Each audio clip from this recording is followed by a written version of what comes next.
Uou! Vamos então, soluções. O que são soluções? São misturas homogêneas. Homo significa igual. Então são misturas que têm apenas uma fase, um aspecto. Solução é formada por um soluto e um solvente. Solução a gente vai abreviar por SL, tá? Soluto ST e solvente SV. Soluto é quem está sendo dissolvido pelo solvente. Bom, nem toda mistura leva a dissolução.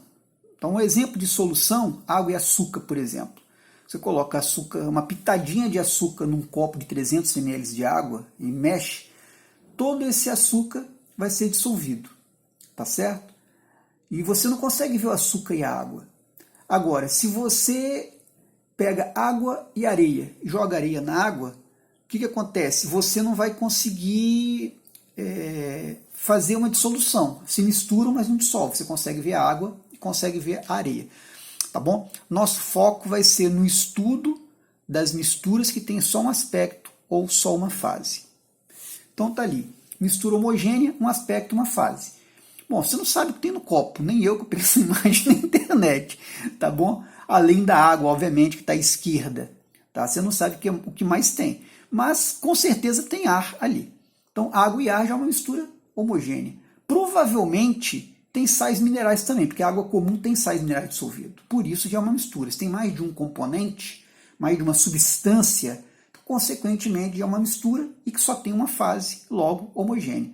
Do lado direito, você tem ali água e óleo, provavelmente. Óleo de cozinha. Óleo é menos denso do que a água, então flutua. Primeiro, não se mistura. Aliás, desculpa, não se dissolve. Se mistura e não se dissolve. Em segundo lugar, como é menos denso, fica na parte superior do copo. E aí, mais um exemplo de solução. Você tem um soluto ali. Por exemplo, sulfato de cobre 2, que é um sal azulado. Solvente, que 99,99% das vezes vai ser a água. Quando você coloca, então, o soluto no solvente, você obtém a solução no lado direito. Tá bom? Então, isso é um exemplo de solução. Você tem soluto, solvente, uma mistura homogênea. Olhando ali à direita, dentro daquele copo de vidro, que é um becker, tá? O que acontece? Você não consegue ver o soluto e o solvente. Você vê apenas um aspecto, que é o aspecto da solução. Tá? Importância do estudo de soluções. Porque, na verdade, nós não temos substâncias puras no dia a dia, comumente encontrado. Você vai encontrar o ar, tá certo? E o ar é o quê? É uma mistura de gases, principalmente oxigênio e nitrogênio. O ar que nós respiramos, o ar atmosférico. Você tem nesse exemplo também a água do mar. Tem água e sais minerais, tá bom? Isso além da poluição, né? E outros elementos indesejáveis, inclusive na água do mar, mas vamos deixar isso para lá, tá bom? E, por fim, areia, tá? E areia você tem aí não só areia, como você tem uma mistura de óxidos, né? De compostos de algum elemento com oxigênio na areia. E você tem a própria poeira que pode ter aí, como eu estou falando. Então, no dia a dia é muito complicado você encontrar uma substância pura, água, por exemplo, pura, ou oxigênio puro.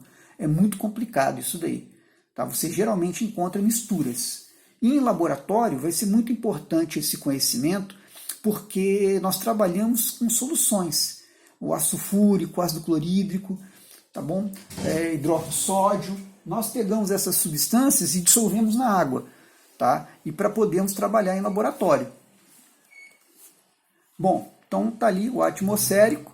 Você tem o quê? O oxigênio e o nitrogênio. Você tem o que mais? As misturas predominantes na natureza, né? Na verdade, começa daí. Eu coloquei animação, as misturas são predominantes na natureza, como eu estava explicando. Dependemos de soluções. Então, tá aí um exemplo. O sangue, que é formado por soro e plasma. Água potável, que é água, sais minerais, oxigênio dissolvido também, tá bom? O ar atmosférico, nós temos oxigênio e temos nitrogênio. Basicamente, tem outros constituintes, mas esses daí já não são suficientes, são os principais constituintes para eu poder citar. O aço, no curso de metalurgia, você tem preocupação em saber o que você está estudando. O aço é uma mistura homogênea, basicamente ferro, carbono. Você não consegue ver o ferro e carbono no aço. tá bom? Pode ter cromo também, quando você tem aço inox, pode ter bismuto, você pode ter molibdênio, você pode ter cromo já falei, desculpa, manganês, tá bom? Isso você não consegue ver esses constituintes no aço, então por isso que é uma mistura homogênea. Então tá o exemplo aí, sangue, tá? Uma solução sólido líquido. Você tem as plaquetas, são sólidas e o soro é líquido. Água, então você tem aí sais minerais, sólido, você tem o líquido que é a própria água, e você tem o gás. Água, frise-se, água potável, água comum, enfim, que nós usamos no nosso dia a dia, tá? A água que eu estou colocando aí. O aço é uma solução sólido-sólido, carbono e ferro, como eu falei, principalmente. Tá? É uma mistura homogênea, como as moedas também, você tem níquel e cobre, por exemplo, formando as moedas que a gente usa no dia a dia. É uma mistura homogênea sólida. É um exemplo de solução sólida. E aí o café, né? Então é um exemplo também de uma mistura homogênea. Você tem água, você tem açúcar e você tem um extrato do café. Você coloca o pó de café num coador e através de uma água quente você extrai, vamos dizer, o extrato do café. E é o café que é consumido. É dessa maneira, tá certo? E a gente então já começa a ver uma coisa interessante, que a solubilidade ela depende de alguns fatores. No caso aí do café, a gente está vendo que a solubilidade depende do quê? Da temperatura em que é feito o processo, tá bom? O que mais será que influencia a solubilidade? Então nós temos aí, por exemplo, um gráfico em que eu tenho no eixo Y eu tenho quantidade de sal que eu consigo adicionar e à direita eu tenho a temperatura. Tá? A quantidade de água está fixa em 100 gramas de água. Tá bom? Porque se você aumenta o volume de água, você aumenta a solubilidade. Se eu vou dissolver, igual eu falei, uma pitada de açúcar, eu falei inicialmente, no copo de 300 ml, ok. Agora, se eu for dissolver uma pitada de açúcar em 10 ml de água, então vai ser muito difícil dissolver. Provavelmente eu vou ter um pouco de açúcar que não vai se dissolver, uma quantidade de açúcar que não vai dissolver.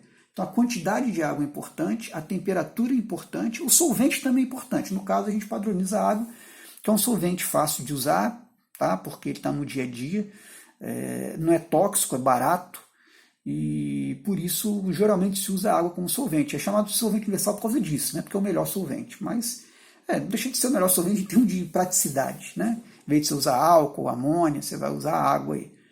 E então, fixando uma quantidade de água, a gente está vendo quanto de sal a gente acrescenta com a solubilidade. Vocês percebam, através do gráfico, que quanto maior a temperatura, maior vai ser a solubilidade. Tá bom? Então, nós temos aí, ó, primeiro, essa parte aí, região das soluções supersaturadas. O que é isso? Bom, quando a gente vai acrescentando um soluto no solvente, ele vai dissolvendo dentro de um limite. Se você coloca, igual eu falei, para 300 ml de água uma pitadinha de açúcar, você já tem intuitivamente a ideia que vai dissolver tudo. Você pode acrescentar um pouquinho mais. Se você conseguir acrescentar um pouquinho mais e dissolver, a gente fala que essa primeira pitada que a gente adicionou, a solução estava insaturada, porque ela conseguia dissolver mais soluto. Saturar significa estar no limite, estar no máximo de capacidade. Não é isso? É do português mesmo, a gente usa essa palavra saturação.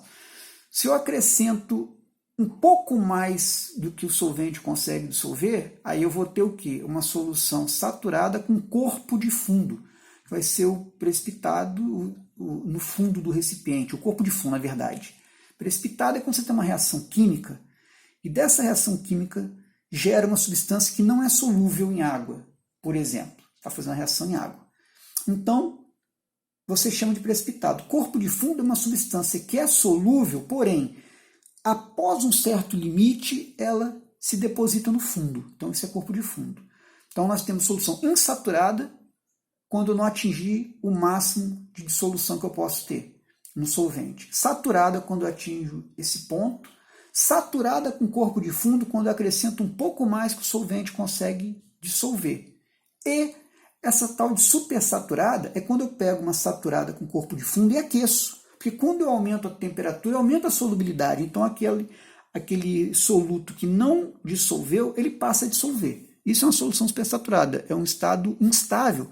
Porque se eu paro o aquecimento, naturalmente a solução vai resfriar e diminuindo a temperatura com o resfriamento, aquele soluto que dissolveu volta a fazer parte do fundo do recipiente.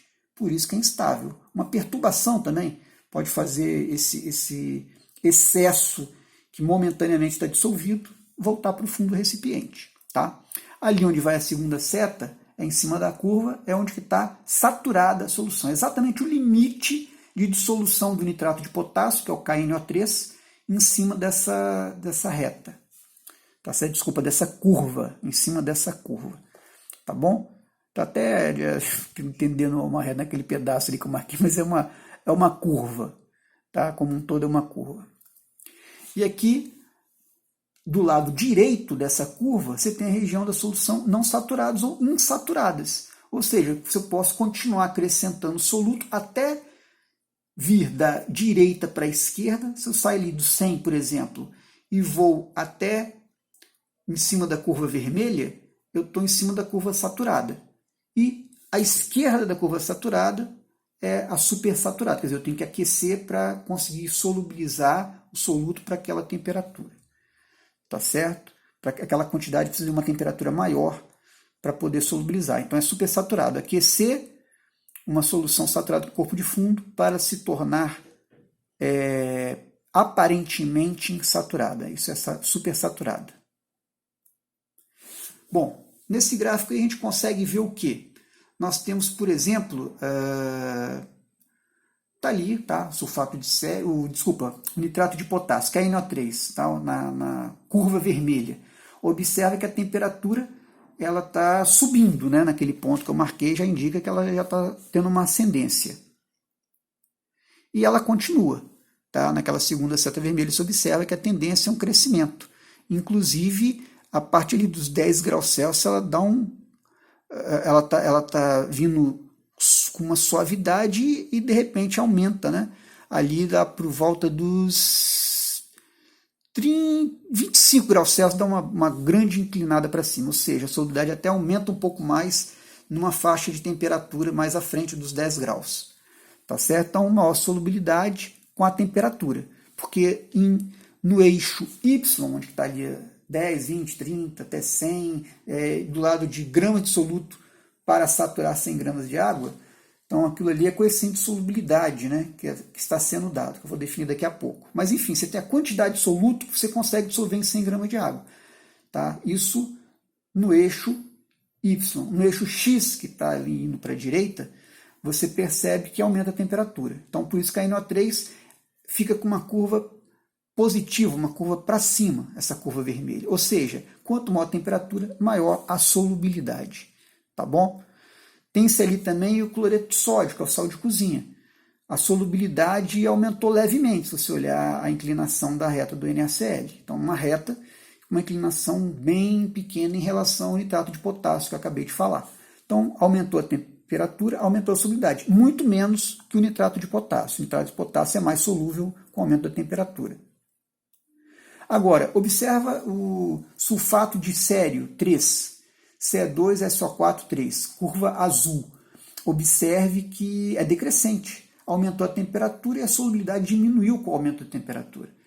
Tá bom? Então, ocorrem exceções. Geralmente, a temperatura aumenta e você tem um aumento da solubilidade acompanhando. Geralmente, não é sempre. Tem caso igual ao sulfato de sério, essa curva azul, onde você vê exatamente o contrário. Mas normalmente aumenta, como KNO3, como NH4Cl, como NaCl, como NaNO3. Tá? Todos esses que eu citei por último aumentaram a solubilidade com a temperatura. Tá bom? Igual ali, ó, o nitrato de sódio, por exemplo, NaNO3, tá? Aquela curva marrom ali.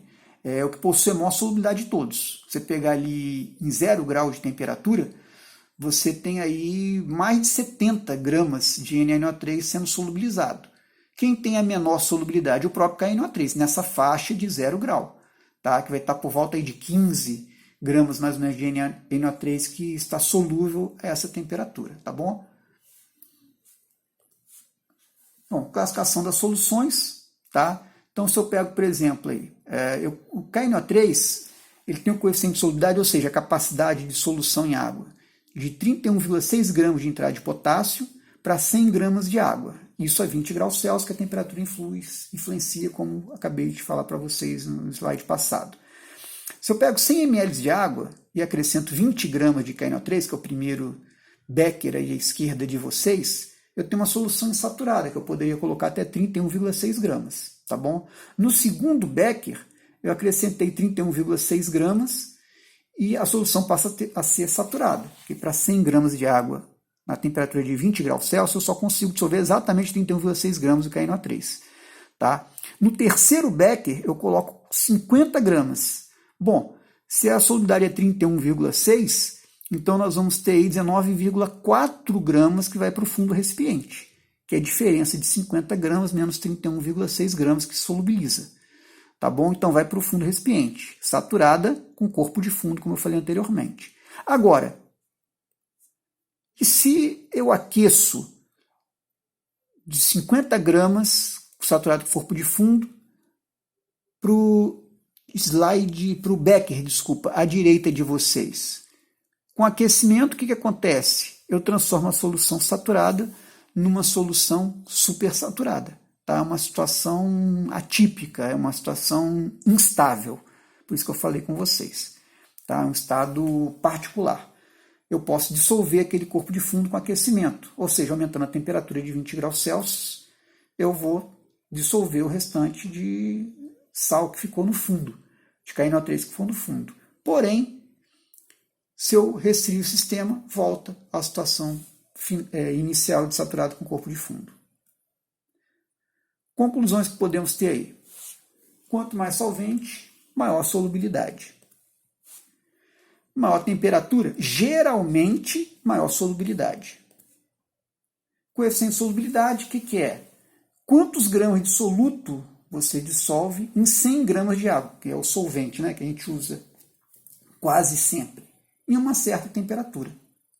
Tá? Então, se eu fixo uma temperatura, eu posso comparar sais e saber a solubilidade deles. Sais ou substâncias, qualquer coisa que você quiser. Que geralmente a gente compara substâncias semelhantes, né? Por isso que eu falei sais. Tá, então, uma tabela. Você nota aí, sal de cozinha, NaCl. O que está falando? Que em 100 gramas de água, você pode dissolver 36 gramas do NaCl. Isso numa temperatura de 20 graus Celsius. Variando a temperatura, varia também a quantidade que pode ser solúvel. Bom, é um sal, né? Sal de cozinha. Temos aí o sulfato de bário, BaSO4. Olha só a solubilidade dele. Também é um sal, tá, gente? Ele vai ter a solubilidade de 2,5 vezes 10 a menos 4 gramas para os mesmos 100 ml de água para a mesma temperatura. A gente mantém o volume de água e a temperatura que eu não posso comparar situações diferentes. Então, nas mesmas situações, ou seja, a massa que eu tenho de água, ou volume, no caso aí de água, né, de 100 ml, na mesma temperatura, 20 graus Celsius, eu consigo dissolver 36 gramas de NaCl e 2,5 vezes 10 a menos 4 gramas de BaSO4. Então, a gente fala, na prática, o sulfato de bário é insolúvel em água. Tá? E aí temos a parafina. Parafina não tem afinidade com a água, ao contrário dos compostos iônicos. Né? Os sais eles têm uma afinidade com a água muito maior do que os compostos orgânicos, como a parafina. Então, a solubilidade é praticamente zero. Tá bom? Então, 3 aí para comparar, e tem outros. Tá? Tem outros sais aí, como cloreto de chumbo, bicarbonato de sódio, sulfato de cobre, cloreto de potássio, e outro composto orgânico é éter dietílico. Então, você pode comparar solubilidades e ver que são diferentes. Então, através de uma tabela dessa, você pode saber quem é solúvel e quem não é. Então, o problema, né, quando você vai classificar sistemas, logo no início de química, que água e benzeno, mistura homogênea ou heterogênea. Cara, você não sabe a solubilidade, você fica sem saber responder. Né? Então, essa tabela te ajuda bastante. Você foi liberto pelo saber. Coeficiente de solubilidade versus a temperatura. Peguei o mesmo KNO3 agora em várias temperaturas. Então, primeira temperatura, 0 graus Celsius. Quanto que eu consigo dissolver de KNO3 em 100 gramas de água? 13,3 gramas. E aí, tá? A gente aumenta a temperatura para 100 graus. Quanto que consegue dissolver? 249 gramas. Olha a diferença. Maior temperatura, maior solubilidade. Cada sal vai ter sua escala, né, vamos dizer assim, de solubilidade, tá certo? Cada sal vai ter sua escala de solubilidade e você vai poder compará-los Então isso é como se fosse uma identidade do sal. E por hoje é só, pessoal. Até a próxima.